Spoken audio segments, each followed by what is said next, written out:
So this lesson is about Confucius and the Warring States period, and it's part one of a four-part series on classical China. Now let's review this idea of the cycles of Chinese history. I talked about this in our Ancient Civilizations lesson on China. But you should remember that the Chinese have this idea of the mandate of heaven, right? And a mandate is a command or an order, or kind of in this sense, the power of heaven is given to the Chinese emperor or the Chinese ruler. And this kind of brings up the idea that all history is cyclical, right? It moves in cycles or circles, and the same types of things continue to happen all the time in history. And the Chinese had this idea about the dynastic cycle and how rulers get the mandate of heaven and then lose it, and how that cycle just repeats itself throughout Chinese history. But for us as history students, if we can recognize those cycles, that will help us to live within our own historical moment, right? Are we in a civilization that's rising or at the top of its power or declining? Something to think about. Right, so let's start here at the end of the Zhou Dynasty. Remember, the Zhou Dynasty relied on feudalism, this idea that the king or emperor owns all the land and gives it out to his warrior nobles who would agree to support him financially and militarily, right? And this gives the emperor more central power and control. The danger, of course, comes when local nobles start to break away. They start to say, you know what? I'm in charge of this area, not the emperor. I'll do whatever he wants and he can't stop me, because that destroys the emperor's tax income as well as his military power, right? Because he's not getting money from his nobles in taxes, and he's also not getting their support in battle. In fact, they're fighting against him. And if you add to that nomadic invaders from the north, the people called the Xiongnu, who you want to keep an eye, as always with Chinese history, on these invaders from the north, right? In this time period, they're known as the Xiongnu. Later on, these are the Huns, and later after that, they're the Mongols. They're always a disruptive force in Chinese history, right? And so the decline of the Zhou Dynasty brings up what we call the Warring States period, right? Because there's this absence of central political and military power, we get what we call a vacuum, right? And you know what a vacuum cleaner is. Vacuum is just absolute emptiness, right? And so when there's a power vacuum, when there is this emptiness, everybody starts fighting for power and fighting for control.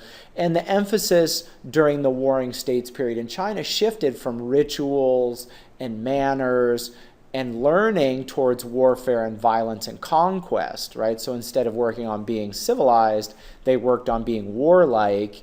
And really what you have is a lot of these local, petty, small-time kings who are fighting for scraps of power because there isn't that big, powerful emperor who's in charge of everything. Right? This also had a big impact on the Chinese economy, right? As there's this shift from farming to fighting, and as these local petty kings forced farmers to participate in warfare or taxed them out of business, you start to get these downward spirals in economics as well. The shift from money making to war making. And during this time period is the life of Confucius, right? And Confucius was born into a Shi family in 551 BCE.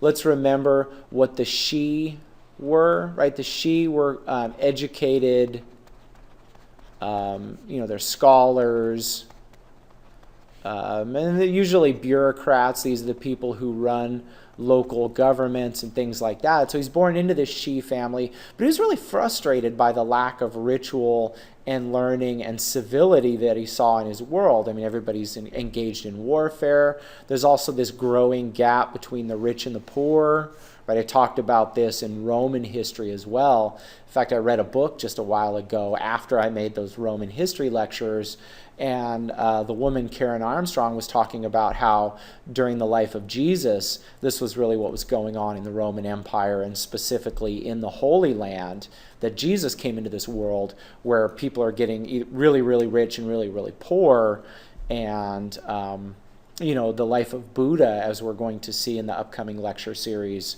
was a part of this as well.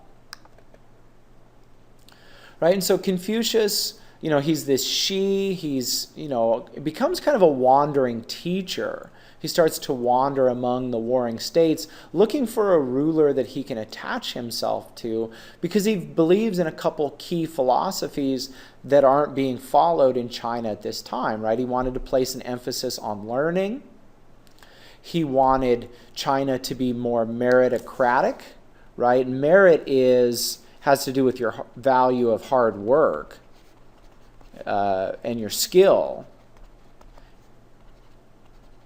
And what he believed is that people who are intelligent and hardworking should be the rulers. Remember that CRAT has to do with ruler, right? That China should be ruled by people who are smart and hardworking, not warriors or people who marry into rich families and things like that. He was very patriarchal, though. So he's meritocratic among men, but women who were hardworking and intelligent wouldn't have risen the way men would. And that's, part of his meritocratic ideas.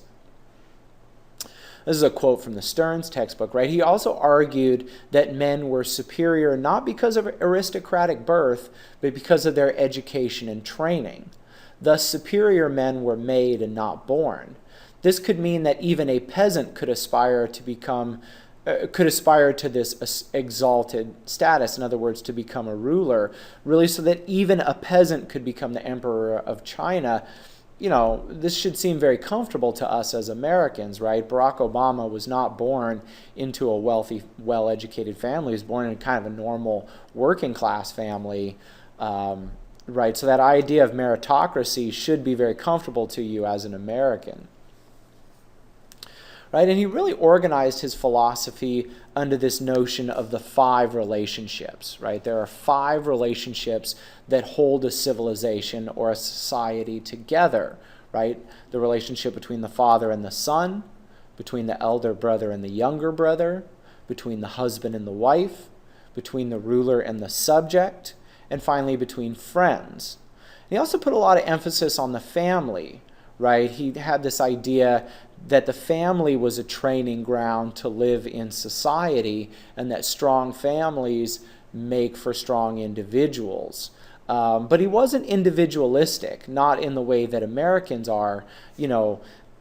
He really believed that harmony within the group is more important. Oops, that's a bad underline. That harmony within the group is really what's important here. And you'll see this difference even today in China and Japan and Korea and Southeast Asia, places like Vietnam, that it's, everybody has to work together to support the group, and that the group is really what matters, as opposed to, American families are very strong families, but American culture tends to be more about the individual. It's what the individual wants and needs. We see that in our democratic system. It's, one man, one vote type of thing. For Confucius, it's all about the group, not what individuals want. Right? And so he believed in this idea of the superior man. And to him it was these educated bureaucrats. The superior man is calm and educated and careful with his speech, careful with his speech, very polite, and always practices the proper rituals. I think that's why sometimes, we have this idea of China as being very stiff. People are very formal. They don't tend to see it that way. They, sometimes tend to see Americans as being a little too loose. But this is that Confucian idea that's very much at the core of China throughout its history, that, is a very proper man. And the Shi is a moral example. And then he follows the way of heaven. And so, like I said, he kind of wandered among these states throughout his life, but he never really could find a ruler who would follow his teachings. The people were just too warlike, everything was too dangerous, it was this power vacuum. But he did gather a lot of students who would follow him around and learn from him, and they eventually turned his philosophies into a religion. So Confucianism is a religion, but don't think about it in the same way you think about Christianity or some kind of Western religion, right? There's not this personal God who sits up in heaven with a big beard and throws lightning bolts at people who misbehave. It's very much that, it's trying to harmonize with heaven, that heaven is the divine force or the godly force here. Another big religion that comes out of the Warring States period is Taoism, right?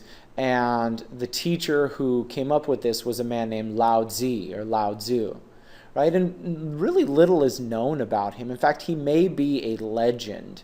But what we do know is that we have this book known as the Tao Te Ching.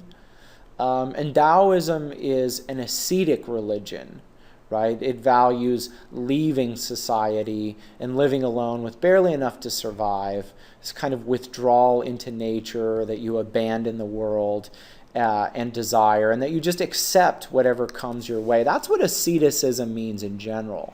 So all these are qualities of what we mean when we say asceticism or an ascetic religion, and Taoism is an example of this. Very much the opposite of Confucianism, right? Confucianism is not ascetic at all.